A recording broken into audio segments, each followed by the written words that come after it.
Bueno, buenos días a todos. Voy a ir rápido porque sé que están cansados. Mi nombre es Natalia Toledo, represento a la Residencia de Inmunología Clínica del Hospital General de Agudos, Dr. Carlos Durán. Hoy les voy a presentar estudio de neoplasia de células B, T y NK con fenotipo maduro por citometría de flujo.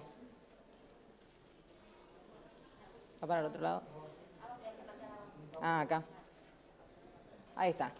Los objetivos de este Ateneo son, en primer lugar, exponer las estrategias de análisis que implementamos en nuestro laboratorio para el estudio de neoplasias linfoides con fenotipo maduro y también resaltar a través de un caso clínico la importancia de esta metodología en un diagnóstico certero y también el seguimiento de síndromes linfoproliferativos crónicos y linfomas.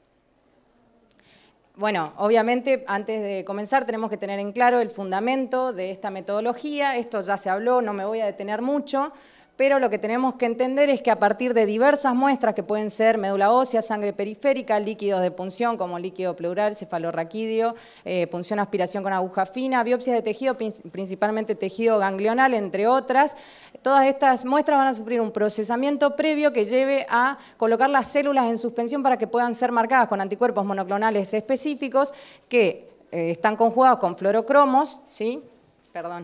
Con fluorocromos que posteriormente a un proceso de incubación, lisis y posteriores lavados va a poder ser adquirida a través de un instrumento que es el citómetro de flujo, ¿sí? Y que se va a basar en un flujo capilar donde las células, en este caso estamos hablando de células, pasarán de a una a través de un punto que se denomina punto de interrogación en el cual el láser o los láseres impactarán generando en la célula, ¿no? Y generando distintas señales, algunas serán independientes de fluorescencia, que son las señales de dispersión, que nos darán idea del tamaño y complejidad interna de estas partículas, y otras que serán dependientes de fluorescencias y de la fluorescencia, y que dependerá, por supuesto, del anticuerpo monoclonal y el fluorocromo conjugado, ¿sí? Todo esto va a ser captado por un software, va a ser amplificada esta señal, transducida, y organizados todos esos datos para que nosotros podamos posteriormente verlos de una forma adecuada en el software de análisis, obviamente acá aplicando conocimientos técnicos, bioquímicos, biológicos y también dentro del marco clínico, ¿sí? O sospecha clínica con la cual ingresó la muestra. Vamos a realizar este análisis y posteriormente volcarlo en un informe que pueda ser interpretado por el médico en este caso, ¿no? Bueno, para comenzar y darle marco a este Ateneo, les voy a presentar un caso clínico en el cual me voy a basar, ¿sí? Se trata de un paciente de sexo masculino de 64 años de edad que ingresa a nuestra institución y presenta astenia, adenopatías generalizadas. También refiere pérdida progresiva de peso de más de 6 meses de evolución y además al examen físico se observa moderada hepatosplenomegalia. El estudio por imágenes de este paciente revela extenso compromiso ganglionar, suprainfradiafragmático, también compromiso óseo e infiltración pulmonar. Y en el laboratorio, como podemos observar, la característica más llamativa es la importante leucocitosis con 104.600 células por milímetro cúbico, a predominio de linfocitos, ¿sí? Siendo estos un 83%, ¿sí? Y en el extendido de sangre periférica lo que se reporta es observación de sombras nucleares. Por lo que vemos en los datos de la serie roja, vemos que no se encuentra alterada, tampoco los parámetros albúmina y proteínas, el coagulograma de ingreso es normal, el proteinograma electroforético no tiene particularidades y las serologías han sido negativas para hepatitis A, B y C. Bueno, con todas esta presentación clínica se remite al laboratorio de inmunología una muestra de sangre periférica para su estudio por citometría de flujo e ingresa con la sospecha de síndrome linfoproliferativo. Y acá voy a hacer la primera parada que me parece importante que se entienda. Este gráfico está extraído de una publicación que se dio en la revista Liquimia de 2012, es del grupo Euroflow, que es el grupo consenso para la estandarización en técnicas por citometría de flujo y principalmente trabaja en lo que es diagnóstico oncohematológico, ¿sí? Y lo pongo porque me parece muy muy fácil de interpretar el algoritmo que siguen el procesamiento de las muestras, ¿sí? O las muestras al ingreso al laboratorio de citometría. Esto es la principal diferencia que quiero establecer y quiero que se entienda con respecto a otras muestras convencionales de laboratorio. Nosotros no partimos de una muestra remitida con una orden médica que nos dice los estudios que tenemos que realizar, ¿sí? Sino más bien siempre vamos a partir de una sospecha clínica que obviamente nos la da el médico o algo que presente el paciente también puede ser y que nos va a conducir a, en primer lugar, esto que ven acá, esto que se ve acá arriba en verde son las sospechas clínicas de las que les hablo, ¿sí? o las características, y estos 4 rectángulos que vemos acá son los primeros paneles de screening que se hacen, ¿sí? Es decir, paneles de anticuerpos monoclonales que nosotros vamos a realizar en esa muestra, ¿sí? Y que van a tener relación justamente con esta sospecha clínica. Si vamos a nuestro caso, a mi caso clínico en particular, acá vemos que se encuentra la linfocitosis, la esplenomegalia y la presencia de linfocitos atípicos, ¿sí? Que nos llevan a este primer panel de screening, ¿sí? Que corresponde a lo que en el caso de Euroflow, que lo tiene estandarizado, es el LST, que lo que significa son las siglas en inglés de los tubos de screening para poblaciones linfoides, ¿sí? Ellos hacen referencia a tubo porque su panel tiene un solo tubo, hacen marcación para 8 colores, ¿sí? Obviamente esto va a depender del recurso con el que contemos en nuestro laboratorio, ¿no? Va a depender del citómetro que tengamos, de los láseres que tenga y de, por lo tanto, los anticuerpos, la cantidad de parámetros o colores, como le decimos nosotros, se puedan detectar al mismo tiempo, ¿sí? Y también va a depender de los reactivos con los que contemos en nuestro laboratorio. Y le hago esta aclaración porque si bien el LST usa un solo tubo porque tiene marcación para 8 colores, el caso clínico que hoy les presento van a ver que tiene marcación para 4 colores porque es lo que teníamos disponible en ese momento en nuestro laboratorio, ¿sí? Bueno, y entonces, ¿en qué se va a basar? Algo que no dije acá es que obviamente a partir de este screening inicial, a través de ese resultado, va a ser cómo continuemos trabajando con esa muestra, ¿sí? Si vemos que la población o las poblaciones que encontramos son reactivas y policlonales, no continuamos marcando esa muestra y ya se emite un resultado. Y si vemos que hay alguna aberrancia o clonalidad, vamos a continuar la marcación con un panel ampliado más específico para el o los linajes comprometidos. ¿Y en qué se va a basar el análisis? Básicamente, en citometría de flujo lo que hacemos es establecer una comparación entre el inmunofenotipo encontrado, ¿sí?, en nuestra muestra y el fenotipo normal que nos esperamos para la muestra en particular que estamos analizando. Y es fundamental tener en cuenta esto porque las poblaciones que nosotros nos esperamos de manera fisiológica varía según la muestra. Por dar un ejemplo, en sangre periférica nosotros no nos esperamos precursores, ¿sí? Porque todas las poblaciones tienen que estar en un estadio maduro, ¿sí?, en sangre periférica. En cambio, en médula ósea sí es normal encontrar en cierta proporción los precursores de los diversos linajes, ¿sí? Bueno, y entonces, ¿qué vamos a comparar o qué vamos a analizar? Primeramente vamos a ver porcentaje de las subpoblaciones encontradas, es decir, cantidad. Vamos a ver cuánto hay de cada uno, a ver si encontramos ahí alguna población que esté aumentada, ¿sí? Después iremos a ver si ese aumento también se correlaciona con alguna aberrancia, ¿sí? También otra cosa que vamos a tener en cuenta es presencia o ausencia de antígenos. Esto les parecerá muy amplio, pero porque realmente lo es. Entrar en detalle en cuanto a esto sería muy tedioso, pero a grandes rasgos lo que hacemos es tener en cuenta los marcadores inmunofenotípicos que presentan cada uno de los linajes en cada uno de los estadios de maduración y de diferenciación, ¿sí?, y ver si están presentes o ausentes como corresponde a su estadio, su linaje, ¿sí?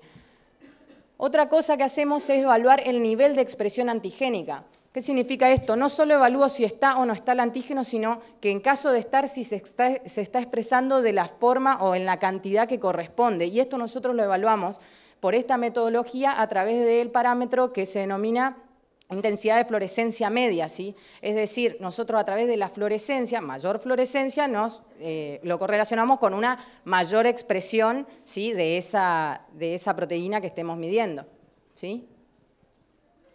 Y por otro lado, muy importante sobre todo en las neoplasias linfoides, va a ser la evaluación de la clonalidad. ¿A qué llamamos evaluación de la clonalidad?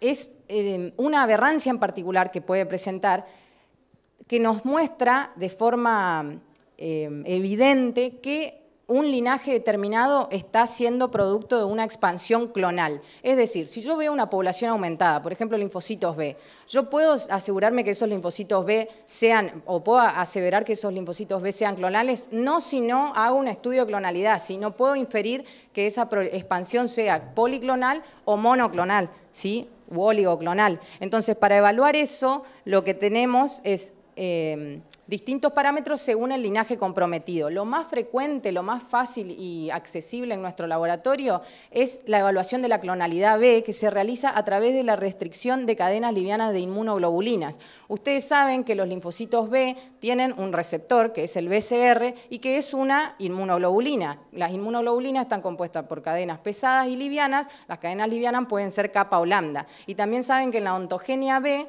lo primero que ocurre es el rearreglo de la cadena kappa, y si esta no se realiza adecuadamente, se lleva a cabo el rearreglo de la cadena lambda, y eso es lo que hace que haya una relación normal y esperable de una proporción que es 60-40, ¿sí? O sea, 60%, 40% a predominio de kappa. Esto es lo que nosotros nos esperamos. En la bibliografía pueden encontrar 65-35 o hasta inclusive 2-1, pero esa es la relación que nosotros evidenciamos, ¿sí? En el caso de la clonalidad T es más difícil hacer la evaluación porque se basa en las regiones variables de la cadena beta del TCR, ¿sí? Del receptor del linfocito T. Es decir, que vamos a tener un kit de reactivos, de anticuerpos monoclonales que vayan a esas regiones, ¿sí? Y que cubran un espectro del repertorio del TCR, ¿sí? Y ninguno de los reactivos hoy en día disponibles cubren la totalidad de los receptores, ¿sí?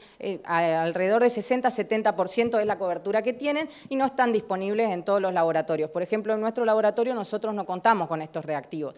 Es decir, que la clonalidad T no la podemos evaluar, pero sí aberrancias en el linaje T, ¿sí?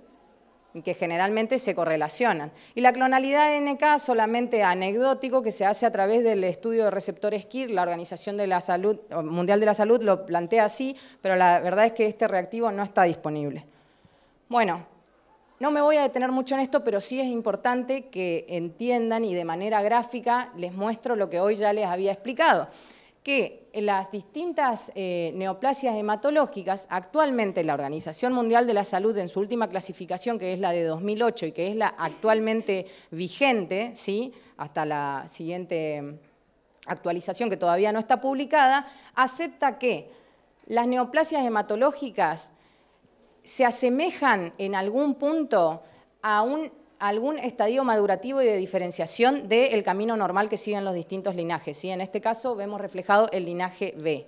Es decir, que nosotros vamos a ver desde el inmunofenotipo, el estudio del inmunofenotipo, ciertas características que nos van a permitir ubicar a nuestra contrapartida neoplásica en alguno de estos estadios en el camino, ¿sí? ¿Y por qué es importante esto? ¿Por qué la Organización Mundial de la Salud lo clasifica de esta manera? Porque han visto que es más relevante, ¿sí?, encontrarnos con el estadio para ver cómo se va a comportar esta neoplasia, ¿sí? Porque va a tener muchas características en común la contrapartida neoplásica con su contrapartida normal, ¿se entiende?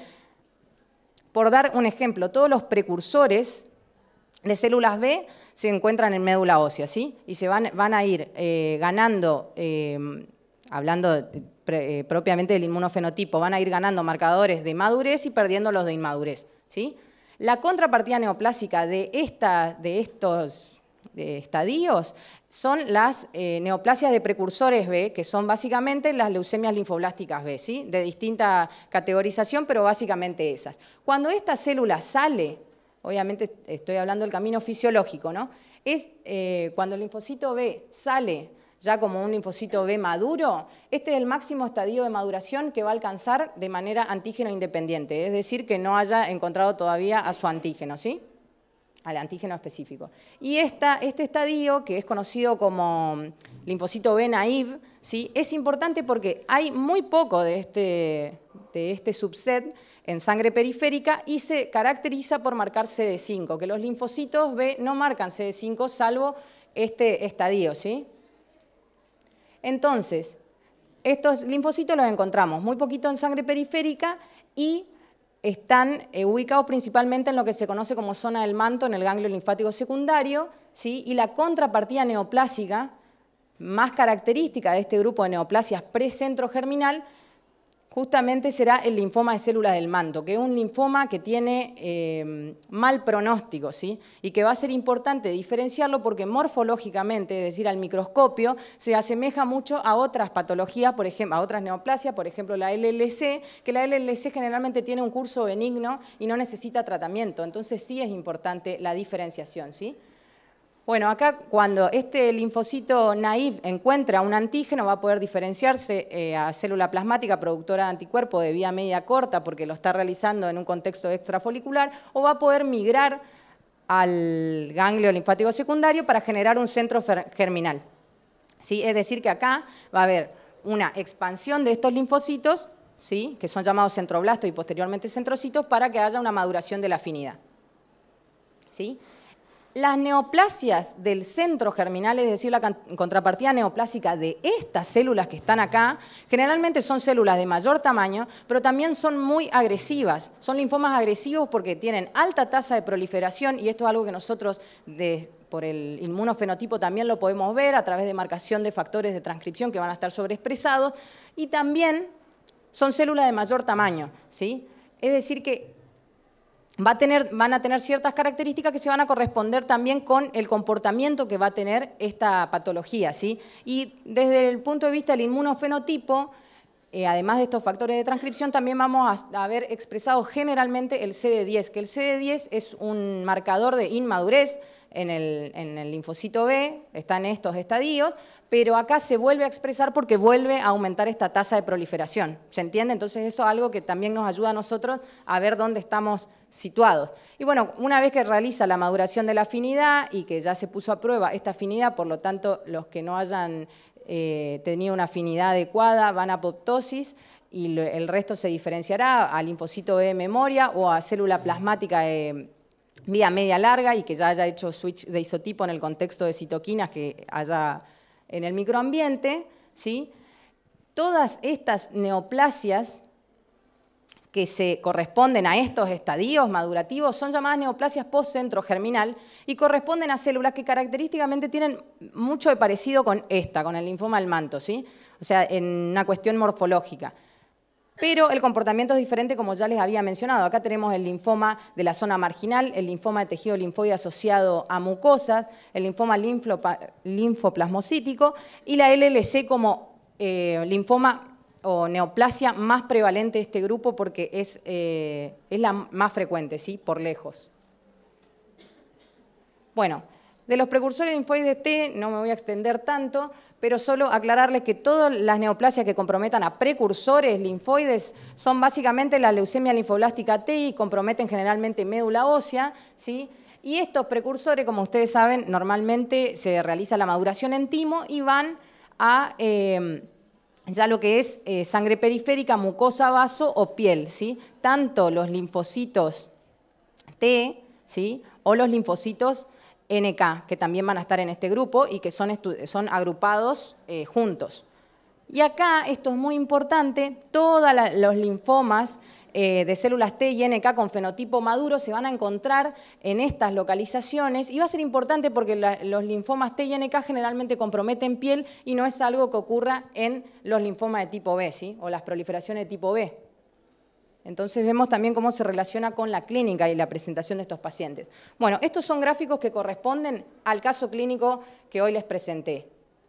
Y yendo estrictamente a la citometría de flujo, es importante que entendamos que, como hoy les contaba, esa información que nosotros obtenemos del citómetro y de esta adquisición y que nos es expuesta a través de un software de análisis, nosotros la podemos agrupar de diversas maneras. Una forma muy frecuente de agrupar esta información es a través de gráficos bidimensionales, porque vamos a ir analizando distintos gráficos, 2 parámetros por gráfico y ahí comparando, ¿sí? Y podemos tener en cuenta los parámetros que son independientes de la fluorescencia, como hoy les comentaba, el forward, que esto ya les contó Diana, no voy a extenderme mucho, pero básicamente esto mide el tamaño, ¿sí? O nos da idea del tamaño de los eventos, en este caso estamos hablando de células, y el side, scatter que nos da idea de la complejidad interna de las células. Y acá lo que quiero que vean es que las distintas poblaciones leucocitarias, ¿sí? Presentes en sangre periférica, porque acá estamos analizando sangre periférica, recuerden que la muestra que llegó era esa, acá en distintos colores se los puse para diferenciarlas, las distintas poblaciones se van a agrupar y acomodar en un determinado lugar de este gráfico. Y eso nos da idea a nosotros también de una manera visual de ver una proliferación, ¿sí? Si vemos alguno de estos grupos aumentados, ¿sí? Y otro gráfico que va a ser muy importante es el gráfico del CD45 con site. El CD45 es un marcador panleucocitario, es decir, que está presente en mayor o menor intensidad en todos los leucocitos, ¿sí? Y que si lo agrupamos o si lo analizamos en un gráfico con site, vamos a ver que las poblaciones se separan aún mejor, ¿sí? Entonces ahí podemos ver que en la parte superior encontramos los eosinófilos, después neutrófilos, monocitos, los linfocitos que son los que tienen menor complejidad interna y mayor intensidad de CD45, los basófilos que en caso de formar clúster, porque a veces son muy pocos, pero en caso de que se pueda ver, caen en esa zona que es conocida como zona de precursor. Las células dendríticas que a veces no se ven, pero en caso también de formar clúster se pueden ubicar ahí. Estas son las dendríticas monocitoides porque justamente caen al lado de los monocitos. Y acá vemos en nuestro paciente en particular una población patológica. En sangre periférica yo acá no tengo que tener nada, ¿sí? Y estoy viendo no solo una población, sino una población importante en tamaño. Y lo que quiero destacar es que acá lo veo, acá no, ¿sí? Eso habla también del uso de varios gráficos, no basarnos solamente en forward y side para analizar infiltración, porque acá lo veo y acá, como se me superpone con otras poblaciones normales que caen en esa zona, es difícil diferenciarlo. Bueno, entonces, ¿cómo yo voy a saber o enterarme de qué linaje es esa célula? Esa población, a través de lo que se conoce como marcadores específicos. Yo acá les voy a hablar solamente del linfoide. Para las células B se acepta que el marcador específico que define el linaje es el CD19, que el CD19 forma parte del complejo correceptor del linfocito B, por lo tanto es específico del linfocito B. Para las células T o los linfocitos T, lo que se utiliza es el CD3, que define el linaje tanto cuando se encuentra en superficie como cuando se mide intracitoplasmático, ¿sí? Que también, como saben, es el correceptor del TCR. Y las células NK, por definición, son CD56 positivo con CD3 negativo, y esta combinación es fundamental porque hay algunas células T que también expresan CD56. Bueno, continuando con el caso en particular, como ya les dije, esta muestra ingresó con sospecha de síndrome linfoproliferativo, por lo cual lo que hacemos es aplicar nuestro panel de screening de síndrome linfoproliferativo, que como les comentaba, consta de cuatro tubos que a su vez están marcados para 4 colores, ¿sí? Que en ese tiempo era el único citómetro que teníamos, era el Fax Calibre, que tiene 4 colores. Bueno, acá no importa, son un montón de números y probablemente no van a entender nada, pero el tema es, lo que les quiero mostrar es la estrategia que se utiliza. Yo ya les conté que el CD19 es para linfocito B, ¿sí? O para seleccionar o gatear esa población. Entonces, estos 2 primeros tubos, yo acá ya veo que lo que voy a estar buscando, o en lo que me voy a estar enfocando principalmente, son en los linfocitos B, ¿sí?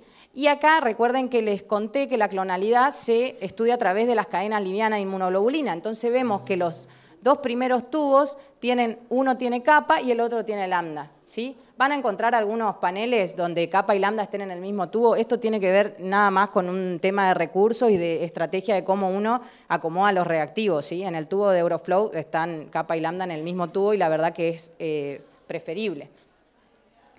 Bueno, tenemos otros marcadores como el CD38, que es un marcador que está tanto presente en linfocitos T como B, en linfocitos B es constitutivo en los precursores, se va perdiendo con la maduración y se vuelve a ganar en ganglio, ¿sí? En los estadios de activación y de mayor proliferación.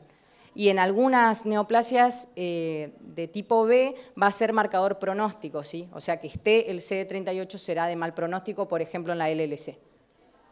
Entonces, estos gráficos ya se los había mostrado. Lo que podemos ver es, para que tengan idea siempre en los gráficos de un control negativo, como para separar poblaciones, esta población en celeste son los linfocitos no B, ¿sí? Los NK y linfocitos T. En este gráfico que tiene CD19 con site, yo defino a mi población, la selecciono y tienen el mismo color justamente porque esta población que yo encontré como una expansión patológica acá, marca CD19. Entonces, esto ya me indica que esa población es de linaje B, ¿sí? Y acá, haciendo lo mismo con el 19, con el 38, ¿sí? Digo que esta población es CD38 negativa. Y acá es un poco confuso porque uno ve esto levantado, ¿sí? Y es difícil establecer dónde va a poner el corte del positivo y el negativo, pero es importante que tengamos en cuenta que nosotros podemos valernos de poblaciones que nos sirven de controles internos, ¿sí? Por ejemplo, en este caso, esta bola gris que está acá y que está acá corresponde a los neutrófilos. Los neutrófilos son negativos para el CD38. Entonces yo no puedo poner el corte acá abajo, ¿sí? Y decir de acá para arriba todo es positivo porque estaría metiendo a los neutrófilos que son negativos para el 38. Entonces el corte se va a hacer acá, ¿sí? Por arriba de los neutrófilos. Este chorreado corresponde a los linfocitos T que expresan tras activación el 38. Y vamos a ver que si trazáramos un cuadrante, que también se puede hacer, veríamos que muy poquito de la población es CD38 positiva, menos un 20%, por lo cual se interpreta como negativa esa población. Entonces, lo que yo veo de acá es que hay células de pequeño tamaño y baja complejidad interna que representan el 80% del total celular, ¿sí? Eso corresponde a mi porcentaje de infiltración en la muestra que estoy estudiando. Si evalúo clonalidad, acá tengo, para que se hagan una idea, este eje de acá abajo es kappa y este de acá es lambda. Y los dos tienen en el eje de la CI el CD19, que es el que definía a mi población. Es decir, que acá lo que veo es que todo lo que expresa CD19, que era mi población patológica, no expresa kappa. Y esto ya me da una idea de que algo está mal, porque recuerden que me esperaba que kappa esté por lo menos en un 60%, un 50%, bueno, acá no hay nada, ¿sí? Y vemos, estableciendo siempre el negativo con mi control, ¿sí? Obviamente que los linfocitos T no expresan cadena liviana inmunoglobulina, vemos que todo lo que expresa CD19, en su mayoría expresan cadena liviana lambda, lo veo por el corrimiento, ¿sí? ¿Y por qué digo que es positivo débil? Esto significa positivo débil, porque si me fijo la intensidad, ¿sí? 10 a la 3, para este fluorocromo, que es FITSI, esto habla de una baja intensidad. Recuerden que también tenemos que evaluar las intensidades, ¿sí? Y sobre todo acá en linfoma va a ser importante. No es lo mismo decir es positivo débil o positivo fuerte. Entonces, lo que veo acá es que hay efectivamente una restricción de cadena liviana, lambda en este caso, ¿no? Hay otra cosa que no les conté acá, el otro gráfico, que veo que el CD20 es una molécula que tiene que estar presente en todos los linfocitos B maduro. Estoy viendo sangre periférica, deberían ser todos CD20 positivo intenso, y acá veo que hay una parte de los CD19 que no lo expresa y una parte que lo expresa en una intensidad débil, ¿sí? Esto también a tener en cuenta porque esa disminución también se correlaciona en varias de estas neoplasias. Entonces digo que la población patológica presenta CD19, por eso me oriento a un linaje B, y también veo restricción de cadena liviana, por lo tanto hablo de que tiene naturaleza clonal. Esto es muy importante tener en cuenta que por más que me encontré una superpoblación patológica y que esta población patológica ya sé que es B, no tengo que dejar de analizar las otras subpoblaciones. Recuerden que tengo para analizar T y tengo para analizar NK. Tienen que mirarla, aunque sea de manera global, porque hay neoplasias que corresponden con más de una proliferación maligna, ¿sí? Y que comprometen más de un linaje. Así que corresponde que miremos también el tubo que habíamos visto en el screening para linfocito T y también puedo ver a los NK. Bueno, los linfocitos T principalmente se van a evaluar en ese screening a través de su relación CD4-CD8, ¿sí? Ustedes saben que los linfocitos T, que son CD3 positivos, como lo vimos, son simples positivos para CD4 o para CD8. CD4 son los helpers, CD8 son los citotóxicos. Esa relación está establecida. Generalmente se establece una relación de aproximadamente 0,7 hasta 4, es una relación bastante variable, a predominio de CD4, ¿sí? O sea, generalmente hay más CD4, en algunos casos puede haber menos, más CD8. En este caso vemos que la relación me da 0,38, 0,4, pero le decimos que es normal porque no es un parámetro muy sensible y la población es pequeña, ¿sí? Entonces puede haber un aumento de linfocitos T citotóxicos, pero en este caso vemos que no corresponde con un aumento en la población, por eso lo establecimos como normal. Vemos que nuestra población patológica es CD56 negativo, perdón. Acá, estas que están acá son las NK, que son muy poquitas, ¿sí? CD3 negativo y CD56 positivo, ¿sí? Y acá, esto es muy importante, en el gráfico CD3 con CD5 y tomando como parámetro a los linfocitos T, que son de manera fisiológica CD5 positivos, vemos que mi población patológica, o mi población que estoy viendo que hay una expansión, es CD5 positiva, ¿sí? Entonces esto ya me hace pensar en todas las neoplasias B que tienen CD5 positivo, ¿sí? Que recuerden, en su gran mayoría van a ser centro germinal o post-centro germinal, ¿sí? Ya estaría descartando a las del centro germinal. Pero por supuesto, no se puede hacer una evaluación hasta que no se tenga el total de los marcadores. Entonces, digo que el linaje T y NK es sin anomalías y que la población patológica expresa CD5. Entonces, por esto y todas las otras cosas que fuimos evidenciando, decidimos ampliar el panel para síndrome linfoproliferativo B, ¿sí? Y nuestro panel ampliado consta de estos 4 tubos, ¿sí? Que es importante que vean algo que es obvio, pero lo voy a mencionar, que todos los tubos tienen CD19, ¿sí? Porque yo ahora ya definí que voy a investigar a los linfocitos B, entonces utilizo ese marcador como para seleccionar mi población. Y este montón de marcadores, que no me voy a detener en cada uno de ellos, pero lo importante es que nos van a ir diferenciando, permitiendo diferenciar a través del inmunofenotipo de qué patología o qué entidad, de qué entidad estamos hablando, ¿sí?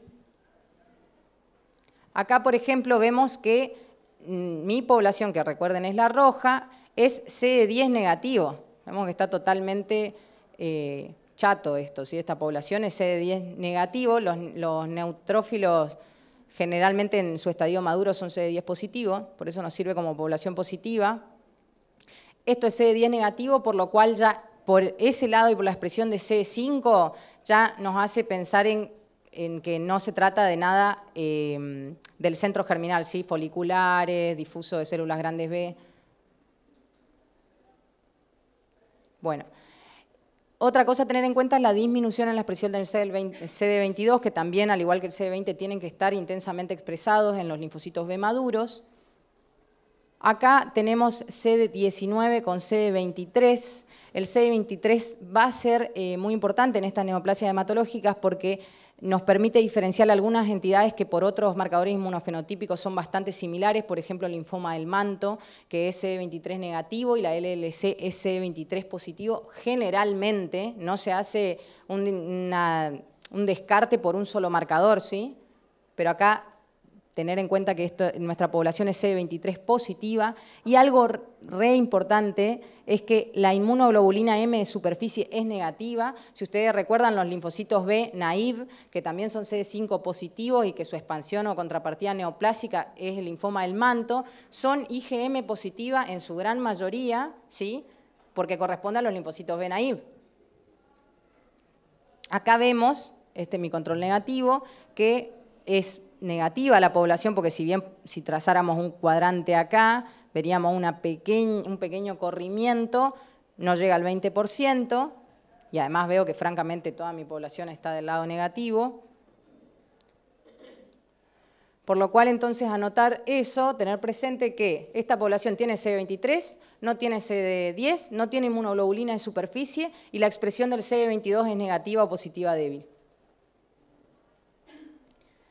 Siguiendo con este panel, vemos que el marcador CD79B, que forma parte del receptor, del BCR directamente, que tiene que estar obviamente presente en todos los linfocitos B maduros, en este caso es totalmente negativa. Esto también es una aberrancia bastante frecuente, sobre todo en el LLC.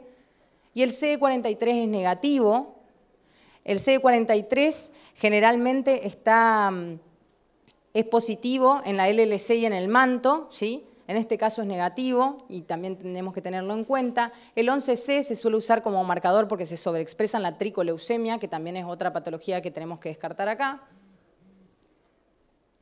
Y el CD200 es un marcador que está presente en muchas células, no son en los linfocitos y menos en lo que es neoplasias, pero sí está sobreexpresado en la LLC. Y es el último marcador que se describió para separar de una mejor manera la LLC del manto en un contexto de síndrome linfoproliferativo B que sea CD5 positivo, ¿sí? Entonces acá vemos que está fuertemente expresado el CD200, entonces todos estos resultados en conjunto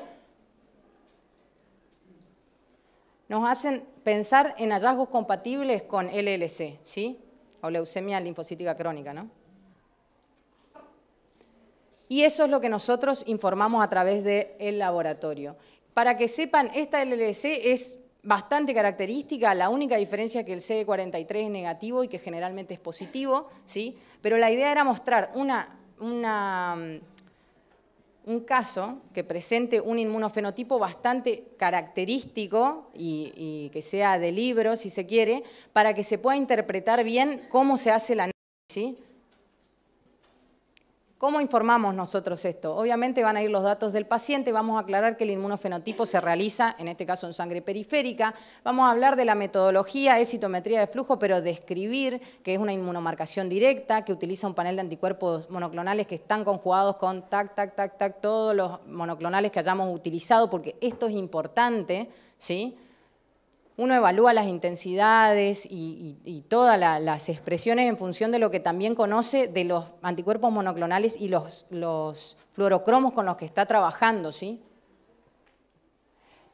También se tiene que describir en el informe la adquisición y el análisis en qué citómetro se hizo y con qué programa se hizo. En este caso se utilizó el FAXDIVA para la adquisición y el Infinicit para el análisis. Y también hay que dejar en claro cuántas células o eventos se adquirieron. Esto es muy importante porque nos da una idea de la sensibilidad, ¿sí? Porque si yo doy un resultado a partir de 20.000 células y digo que es negativo, no va a ser lo mismo que yo haya visto en 100.000 células o que lo haya visto en 1.000.000 de células. Obviamente esto lo definimos nosotros en función de lo que vamos viendo también en la adquisición. Algunas veces eso está establecido, estandarizado, pero a veces, por ejemplo, si yo pongo el tubo, empiezo a adquirir y veo que ya hay una población que francamente está infiltrando, noto que a esa población la voy a poder definir en todos los tubos sin necesidad de seguir adquiriendo más eventos, ¿sí? Eso para que tengan una idea del criterio también de cuántas células, no es que más es mejor en todos los casos.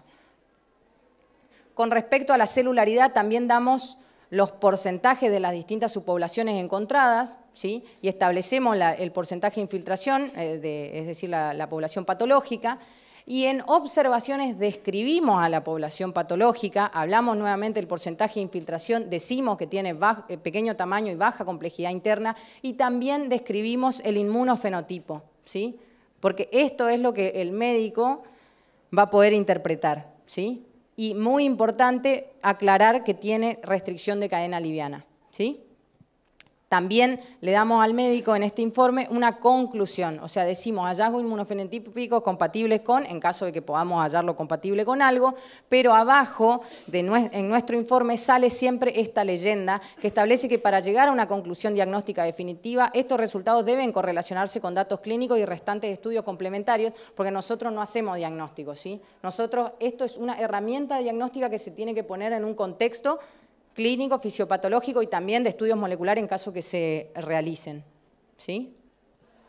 Bueno, no me voy a detener en esto, el seguimiento, pero quiero que vean que el seguimiento se hace con otros parámetros una vez que el paciente ya ha sido diagnosticado, en este caso por citometría de flujo de LLC, quiero decir. El seguimiento se hace a través de otros parámetros, sí, que tienen más que ver también con las complicaciones u otros efectos que pueden presentarse en los pacientes, por ejemplo, la CUMS directa, porque estos pacientes suelen presentar anemia hemolítica autoinmune y eso es algo que hay que ir siguiéndolo, ¿sí? Hay rearreglos genómicos de importancia pronóstica que se estudian por FISH y que está bueno evaluarlos. En muchos casos no solo pronósticas, sino también hacen referencia a si la medicación va a ser efectiva o no, ¿sí? Porque hay algunos rearreglos que se relacionan con resistencia a cierta medicación. Y la biopsia ganglionar y su estudio, ya sea por inmunohistoquímica o por citometría de flujo, pero a fin de cuentas inmunofenotipo, se reserva en caso que las adenopatías que presentan, en este caso el paciente, recuerden que presentaba adenopatías por todos lados, aumenten rápidamente en un paciente con una LLC conocida, ¿sí? Y tratada o no, porque en algunos casos, o sea, si el paciente presenta sintomatología, se la trata, si el paciente no presenta sintomatología, se hace un seguimiento, ¿sí? Solamente seguimiento con controles y no se lo trata, eso va a depender obviamente del paciente, pero lo que evaluamos es una posible transformación al linfoma de alto grado, que es lo que se conoce como síndrome de Richter, ¿sí? En este caso, posterior al diagnóstico, 2 meses después, nosotros recibimos una muestra de ganglio para su estudio por citometría de flujo. Y no me voy a detener en todos los marcadores porque ya los vimos y básicamente marcó lo mismo, pero le quiero mencionar algunas cosas. Primeramente, miren acá el CD45 con SIDE cómo cambia el gráfico con respecto al gráfico anterior. Esto es porque en ganglio nos esperamos que la gran mayoría sean linfocitos. Y es más, si llego a ver características, digamos, en cuanto a gráfico de sangre periférica, pienso que hubo una contaminación con sangre periférica, ¿sí? Lo que veo acá en verde, marqué porque en este caso sí lo tenemos y en el otro no, es lo que se llama remanente, ¿sí? O población normal, que me sirve de control, digamos. Los pude seleccionar por CD19 positivos, pero que no expresan CD5, ¿sí? Y esta población, si vemos acá en el gráfico de capa con 19, vemos que se distribuye parejo entre el positivo y el negativo. Así es como se ve una población policlonal, ¿sí? Tienen que estar distribuidos. En este caso era muy poquito porque la infiltración en este ganglio era grande también. Acá nos encontramos con 66% de infiltración. Y algo que les quiero mencionar también, por último, con respecto a esta muestra, es que el panel generalmente no está estandarizado. Nosotros armamos un panel que sea capaz de encontrar a la población, la misma población al diagnóstico, ¿sí? Que obviamente está más acotado, no le vamos a hacer todo el screening otra vez y otra vez el panel para B, si ya sabemos lo que estamos buscando, ¿sí? Estamos queriendo ver si este paciente está presentando la misma población que al diagnóstico en esta muestra. Y acá terminamos. Como conclusiones, la citometría de flujo representa una herramienta que es sumamente útil para el diagnóstico diferencial, que es rápido y que es certero desde el punto de vista del inmunofenotipo, en este caso particular, que son las neoplasias B, T y NK con fenotipo maduro. En este caso les expuse un ejemplo de una neoplasia B, que son las más fáciles de interpretar, y su utilización en el seguimiento, ¿sí?, de estas patologías permite detectar también transformaciones a fenotipos más agresivos en algunos casos y en otros casos sí es empleada para la estadificación de riesgo de estos pacientes. No es el caso de la LLC porque utiliza otros parámetros de estadificación. Bueno, ¿alguna pregunta hasta acá? Ninguna porque vienen los agradecimientos, ¿no? ¿Que a nadie le interesan? Decime. Sí, no es frecuente en el adulto, principalmente la